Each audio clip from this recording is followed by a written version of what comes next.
नमस्कार। आज हम सरल समीकरण में आगे बढ़ेंगे। सरल समीकरण में हमने आपको पिछली वीडियो के माध्यम से ये बताया था, एक तराजू में हमने दिखाया था कि समीकरण का अर्थ है एक तराजू। जैसे ये तराजू के दो पलड़े हैं, दोनों तरफ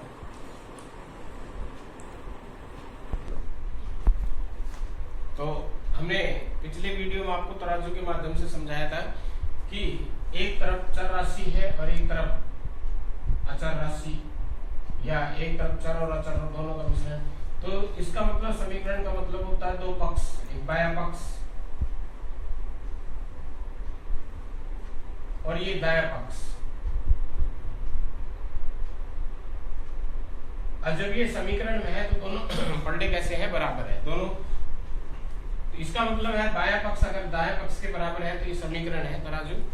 और अगर हमने ये भी दिखाया था उस वीडियो में कि अगर हम एक तरफ से कुछ उठाते हैं तो उस तरफ का पलड़ा है ऊपर उठ जाता है, दूसरी तरफ का नीचे झुक जाता है। लेकिन अगर हम दोनों पलड़ों में से समान राशि निकालते हैं तो फिर दोनों पलटे फिर बराबर रहते हैं। इसके तराजू के दोनों पलटे बराबर। इसका मतलब है कि ये तराजू जब तक बैलेंस में रहेगी, जब तक हम दोनों तरफ समान राशि जोड़े या समान राशि घटाए, यानी कि समान दोनों तरफ डाले या समान दोनों तरफ से निकाले, तो ये दोनों पलड़े हैं वो बराबर रहेंगे, यानी कि तराजू बैलेंस में रहेगी।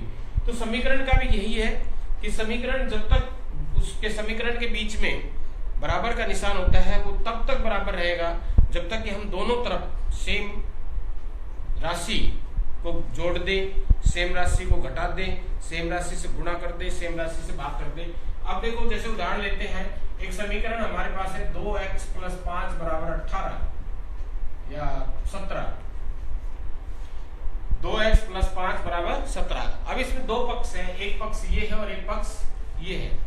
दोनों पक्षों के बीच में क्या है? बराबर का निशान। तो ये क्या होगी? समीकरण। क्या होगी? ये समीकरण होगी। जब तक बीच में बराबर का निशान नहीं होगा समीकरण नहीं कहलाएगी। और बराबर का निशान आ गया, दो पक्ष हो गए, बीच में बराबर का निशान है, तो ये क्या कहलाएगी? समीकरण कहलाएगी। और सरल समीकरण में क्या होगा कि एक ही चर राशि होगी, एक चर राशि होगी और उसकी घात कितनी होगी? 1। कितनी घात होगी उसकी? 1। तो इसलिए ये सरल समीकरण है। सरल सबसे आसान जो समीकरण हम बोल देते हैं वो सबसे आसान समीकरण है। तो इन समीकरण आगे अगली क्लास में जैसे जाओगे, 8वीं में जाओगे तो और थोड़ी सी मुश्किल समीकरण आएगी, 10वीं में 9वीं 10वीं में जाओगे तो दो चरों वाले समीकरण आ जाएगी। तो यहाँ सबसे आसान समीकरण इसलिए सरल समीकरण है। इस अध्याय का जो शीर्षक है वो ये है। तो अब हम इस समीकरण को हल करें तो जैसे अब इसमें एक ये बायां पक्ष है और एक ये दायां पक्ष है। ये LHS है, इंग्लिश में हम LHS कह देते हैं, इसको RHS कह देते हैं। तो ये दोनों पलड़े इस तरह से तराजू के दोनों पलड़े हैं बराबर। अब हमने सरल समीकरण को हल करने का अर्थ क्या है कि इस समीकरण के अंदर जो चर राशि यूज की गई है, प्रयोग की गई है, उसका मान क्या है? उसका मान क्या है? वो कितने के बराबर है? तो अगर हम इसको हल करें तो इसका अर्थ है ये चर राशि इधर है, इधर इस साइड LHS को की तरफ हमने सिर्फ चर राशि को रखना है। बाकी जो अचर राशि है, संख्या है, दो तरह की राशि होती है, एक चर राशि और एक अचर राशि। चर राशि हमारी जो अंग्रेजी के लेटर है ABCDXYZ ये है, और अचर राशि जो है हमारी संख्या है 1 2 5 7 10 ये अचर राशि है। चर राशि का मान है वो स्थिर नहीं होता, अचर राशि का मान स्थिर होता है। तो समीकरण को हल करने का हमारा अर्थ है कि हमने उस चर राशि का मान उस समीकरण में ज्ञात करना है कि वो है कितने के बराबर है। तो अब हम इस समीकरण को हल करना है तो इधर हमने सिर्फ चर राशि को रखना है, बाकी को खत्म करना है। तो मैंने बताया कि ये बराबर का निशान तब तक बराबर रहेगा जब तक हम दोनों तरफ सेम राशि जोड़े, सेम राशि गुणा करें, सेम राशि घटाएं, सेम राशि से भाग करें। तो सबसे पहले हमने इस 5 को यहां से खत्म करना है, 5 को यहां से खत्म करना है। तो खत्म करेंगे, ये प्लस के 5 है तो खत्म कैसे करेंगे? इसको इतने ही माइनस के जोड़ दे, इसमें इतने ही माइनस के जोड़ दे। तो जैसे 2x + 5 है इस +5 को खत्म करना है तो इतने ही माइनस के जोड़ दे, यानी कि -5 जोड़ दिए, यानी -5 है, 5 घटा दिए, दूसरे शब्दों में हम ही कहते हैं 5 घटा दिए, या हम इसको -5 जोड़ना कह देंगे ये। लेकिन अब इधर 17 है, अब हमने कुछ जोड़ा है, -5 जोड़ा है, तो इसका अर्थ क्या है, तराजू के दोनों पलटे क्या हो गए, इनबैलेंस हो गए, उनका संतुलन नहीं रहा, संतुलन उनका बिगड़ गया, दोनों बराबर नहीं रहे। लेकिन अगर हम इतनी राशि इधर जोड़ी है, इतनी राशि हम इधर जोड़ दें, तो दोनों पलटे कैसे रहेंगे, बराबर रहेंगे, दोनों पलटे कैसे रहेंगे, बराबर। तो इसमें यही है कि जिस राशि, जिस संख्या को हमने खत्म करना है उसका हम उल्टा ले लेंगे। जोड़ना है, प्लस का है तो उतने घटा के जोड़ देंगे, घटा का है तो उतने प्लस के जोड़ देंगे, गुणा में है तो उतने से भाग कर देंगे, और भाग में है तो उतने से ही गुणा कर देंगे। तो अब ये इधर से तो खत्म हो गया, प्लस के 5 और माइनस के 5 खत्म हो गया, और इधर 17 में से 5 घट गए तो कितने बचे, 12। कितने बचे गए, 12। अब इस 2 को खत्म करना है, यहां से ये 2 गुणा में है, 2 क्या है, गुणा में। गुणा को खत्म कैसे करते हैं, उतनी राशि से भाग करके।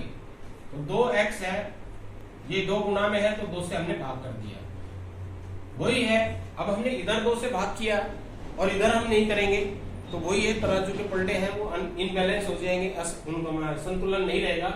तो अब हमने 2 से इधर भाग किया है तो इधर भी भाग करेंगे, 2 से इधर भी भाग कर दिया, तो इधर 2 से 2 कट गया, ये 6। तो यहां जो चर राशि हमारी x थी उसका मान कितना आएगा, 6। कितने के बराबर है, x किसके बराबर है, 6 के बराबर। अब हम इसको यहां चेक भी कर सकते हैं कि हमारा आंसर सही है या गलत है। जो लेफ्ट हैंड साइड में है ये 2x + 5 और x की वैल्यू हमारे पास कितनी आ गई, 6।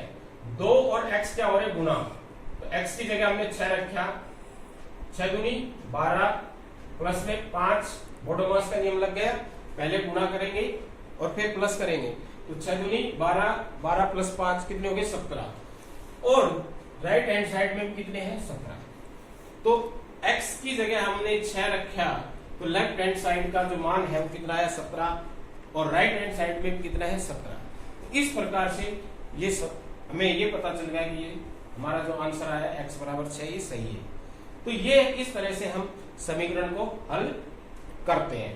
और दूसरा सवाल देखो कि ये है 4x - 3 बराबर है 13, बराबर कितना है, 13। अब हमने यहां इधर तो हमने ऐसे करके दिखाया, अब हम डायरेक्ट भी कर सकते हैं। डायरेक्ट कैसे, कि जो संख्या इधर है उसको हम दूसरी तरफ ले जा सकते हैं, दूसरी तरफ ले जा सकते हैं। लेकिन जब हम दूसरी तरफ ले जाएंगे तो उसके साइन में परिवर्तन होगा, प्लस का है वो माइनस का हो जाएगा दूसरी तरफ, और माइनस का है तो दूसरी तरफ प्लस का हो जाएगा, और गुणा में है तो दूसरी तरफ भाग में चला जाएगा, और भाग में है तो दूसरी तरफ गुणा में चला जाएगा। तो पहले हम इस संख्या को ले जाएंगे, पहले हम जोड़ और घटा वाली संख्या को ले जाते हैं, पहले जोड़ और घटा वाली संख्या को ले जाते हैं। तो पहले -3 को परली तरफ ले जाएंगे, 13 परली तरफ पहले से था, ये -3 है, परली तरफ जाकर के प्लस के 3 हो गए। देखो इसमें और इसमें देखो वही चीज है, अगर हम इसकी तरह इसको करें तो 4x - 3 है तो इतने प्लस के जोड़ दिए, जब हमने इधर जोड़े तो उधर भी जोड़ दिए, इधर जोड़े तो उधर भी जोड़ दिए, दूसरी तरफ भी जोड़ दिए ताकि ये बैलेंस में रहे। तो अब ये देखो -3 और +3 जुड़ करके खत्म हो गए, तो क्या आ गया, वही आ गया 4x = 13 + 3, 4x बराबर किसका होगा, 13 + 3।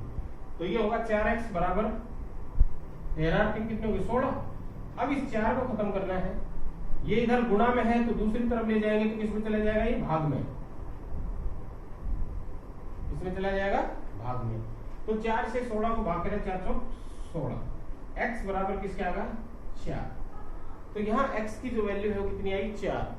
अगर हमने चेक करना है तो चेक कर सकते हैं, ये लेफ्ट हैंड साइड है, 4x - 3, x की जगह हमने क्या उठा के रख दिया, 4, तो 4 गुणा में 4 प्लस माइनस में 3, 4 चौक 16 -3 कितने हो गए, 13 और राइट हैंड साइड में कितना है 13। तो ये 13 के बराबर आ गया, इसका मतलब है हमारा आंसर सही है। इस तरह से हम सरल समीकरणों को हल कर सकते हैं। अब इसमें कुछ आता है कि समीकरण, ये तो बनी बनाई समीकरण दे रखी है। कुछ सवाल क्वेश्चन ऐसे आते हैं, इसमें सवाल समीकरण हमने बनानी होती है, पहले हमने समीकरण बनानी होती है, उसके बाद उसको हल करना होता है। जैसे कि एक क्वेश्चन है, दो दोस्त, एक राम और दूसरा है श्याम। राम और श्याम दो दोस्त है। राम श्याम से कहता है कि मेरे पास इतने कंचे हैं जितने तुम्हारे पास है उससे दुगने। राम के पास श्याम से दुगने कंचे हैं।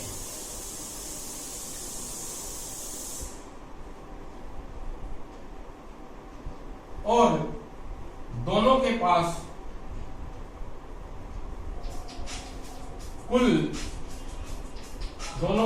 कुल 36 कंचे हैं। दोनों के पास कुल कितने हैं? 36 कंचे हैं। अब ये पूछा जाएगा, बताइए दोनों के पास कितने कंचे हैं? दोनों के पास अलग अलग कितने कंचे हैं? तो यहां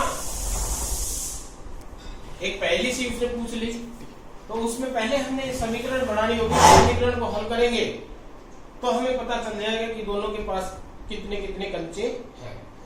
तो अब इसने ये कहा है कि एक शर्त दे रखी है, राम और श्याम दोनों दोस्त है। चलो, राम के पास श्याम से दुगने कंचे हैं। अगर हमें पता चल जाए श्याम के पास कितने कंचे हैं तो हम बता सकते हैं राम के पास कितने हैं। तो हम मान लेते हैं, माना श्याम के पास कंचे हैं बराबर x, कितने x। तो इस प्रकार से राम के पास कितने हो गए? राम के पास कंचे होंगे, कितने होंगे? इससे दुगने, इससे कितने होंगे? दुगने। इसके पास x है तो उसके पास कितने होंगे? 2x। कितने होंगे? 2x। दोनों के पास कुल कितने हैं? 36 कंचे। तो यानी कि अब इन दोनों का जोड़ जो है वो किसके बराबर है? 36 के बराबर। दोनों का जोड़, वो कह रहा है राम के पास श्याम के पास जितने कंचे उसके दुगने हैं, लेकिन दोनों के पास मिलकर के कितने कंचे हैं? 36। तो हमने राम श्याम को माना, तो राम का कितना होगा? उसका दुगना 2x होगा। अब दोनों का जोड़ कितना है? दोनों के पास कुल कंचे कितने हैं? जोड़ देंगे 1x और 2x, कितने हो गए? 3x। अब ये 3x किसके बराबर है? 36 के बराबर। तो अकॉर्डिंग टू क्वेश्चन, यानी जो शर्त दे रखी है, दोनों के पास कुल कितने कंचे हैं? 36। और वैसे दोनों के पास कितने हैं? 3x। तो दोनों बराबर होने चाहिए। तो 3x बराबर किसके हो गए? 36 के। 3x बराबर किसके हो गए? 36 के। अब हमने इस 3 को यहां से हटा करके परली तरफ ले जाना है, तो इधर गुणा हो रहा है, तो इधर जाकर के क्या हो जाएगा? भाग में कटेगा। तो x का मान कितना आएगा? 12। x का मान कितना आएगा? 12। और x किसके पास कंचे थे? श्याम के पास। तो इससे ये पता चला कि श्याम के पास कितने कंचे हुए?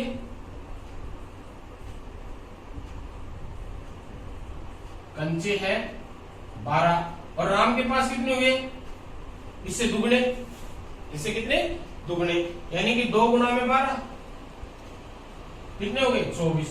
तो श्याम के पास 12 कंचे और राम के पास कितने कंचे हुए? 24। और दोनों के पास जोड़े करें इनका तो कितना होता है? 36। और वो यही कह रहा है कि दोनों के पास कुल कितने कंचे हैं? 36।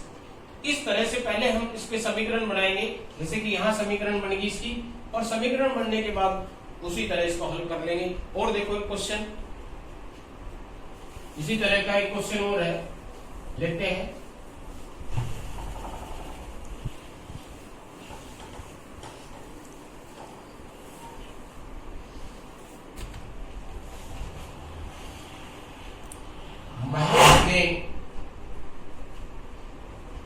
रमेश से 5 अंक अधिक प्राप्त किए। एक टेस्ट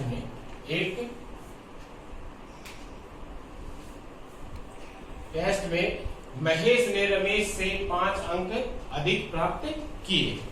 दोनों ने कुल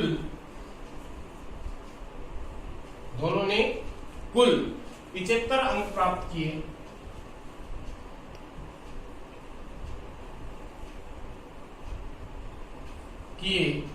तो बताओ रमेश ने कितने अंक प्राप्त किए?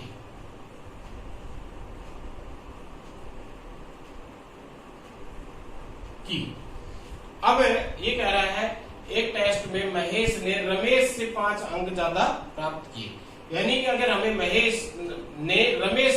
अगर रमेश का हमें पता चल जाए तो हम महेश का निकाल लेंगे। तो हम रमेश का मान लेंगे। माना रमेश ने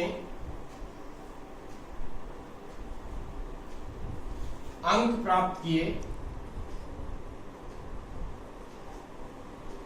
x, तो महेश ने कितने किए?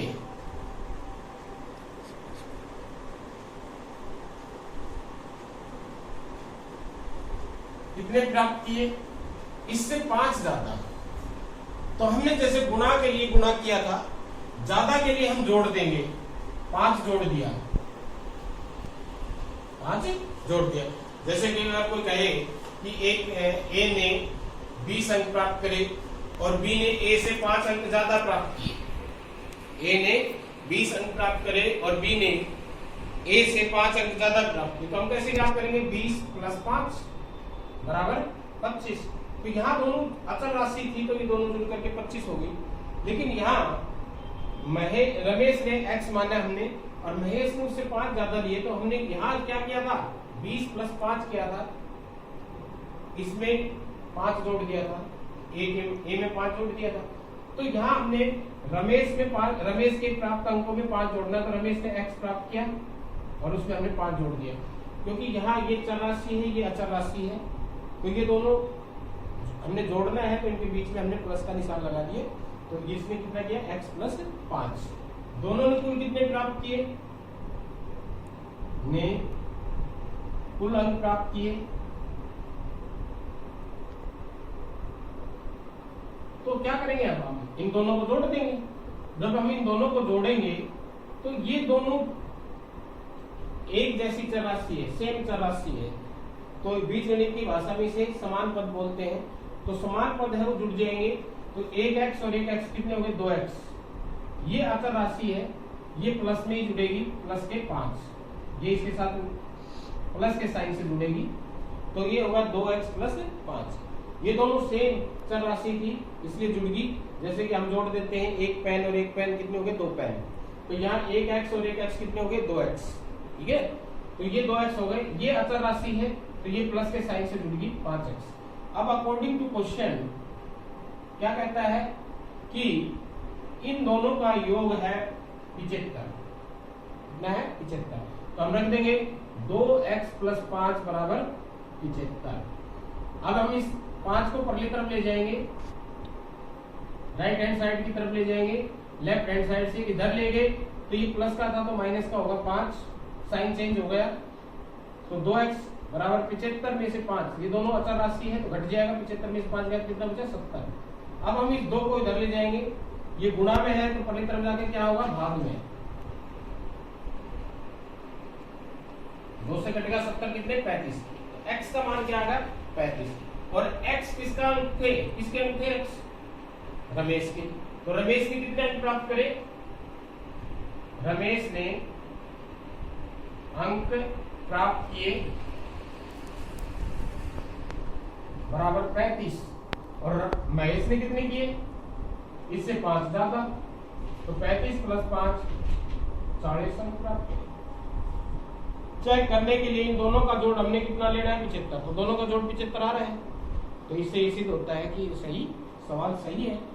इस तरह से हम समीकरणों को हल कर सकते हैं। तो आज के लिए इतना ही, धन्यवाद।